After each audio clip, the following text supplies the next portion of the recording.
नमस्कार। जॉब और प्रोफेशन का यह लास्ट सीरीज है। यूँ तो हम प्रत्येक ग्रह की चर्चा कर चुके हैं। इस वीडियो में हम बात करेंगे कि जन्मकुंडली में अगर शनि का संबंध अगर एक से ज़्यादा ग्रह से बन रहा है तो फिर आपका जो एरिया है उसी तरह से जो भी ग्रह उसको इम्पैक्ट डाल रहा है, वह जिसके भी मूल त्रिकोण में आ रहा है, जिसके भी वह संबंध बना रहा है, चाहे वह 159 का हो, चाहे फिर वह 17 का हो या फिर 212 का हो, तो फिर उस केस में किस तरह का जो बिजनेस होगा, वर्क होगा, कुछ एग्जांपल लेके हम आज बात करेंगे। जैसे फर्स्ट एग्जांपल ले लेते हैं ज्योतिषी का, एस्ट्रोलॉजी का। तो एक अच्छा जो एस्ट्रोलॉजर होता है उसके लिए शनि के साथ में, शनि के रिलेशन में बृहस्पति का, बुध का और साथ में कम से कम केतु का होना अनिवार्य है।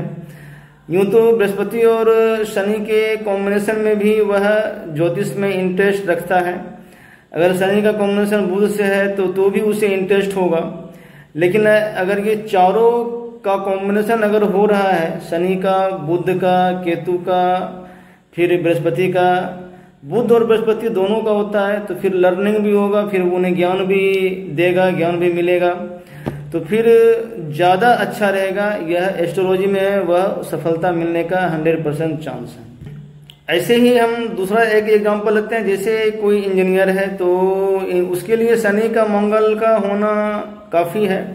लेकिन वहीं फिर अगर शनि का कॉम्बिनेशन मंगल और सूर्य से भी बन रहा है तो फिर वह गवर्नमेंट एरिया होता है, उसमें एक सम्मानीय पद उसको प्राप्त होगा, या फिर जो भी सरकारी या फिर एक अच्छा जो रॉयल जो जॉब होता है इंजीनियर का, एक उसे प्राप्त होगा। वहीं फिर शनि मंगल के साथ में अगर चंद्रमा भी अगर आ गया तो फिर जो नेवी डिपार्टमेंट का जो इंजीनियर होता है, नेवल इंजीनियर, उस टाइप का वो हो सकते हैं। पनडुब्बी का इंजीनियर जो हो गया वह हो गया, जहाज का इंजीनियर हो गया।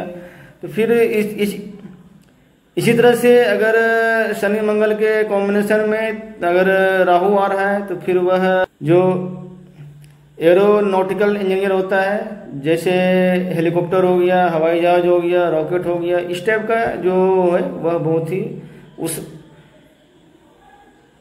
इस टाइप का जो वर्क है उसके फील्ड में वह जा सकता है। स्कॉलर, अच्छे रिसर्चर के लिए शनि के कॉम्बिनेशन में बृहस्पति और राहु का होना अनिवार्य है। इस तरह से अलग अलग, इस तरह से 2, 3, 4 ग्रह का जो कॉम्बिनेशन होता है तो उसका मिला जुला प्रभाव वर्किंग एरिया पर पड़ता है। तो यह मेरा लास्ट वीडियो था। मिलते हैं फिर नेक्स्ट वीडियो में। धन्यवाद।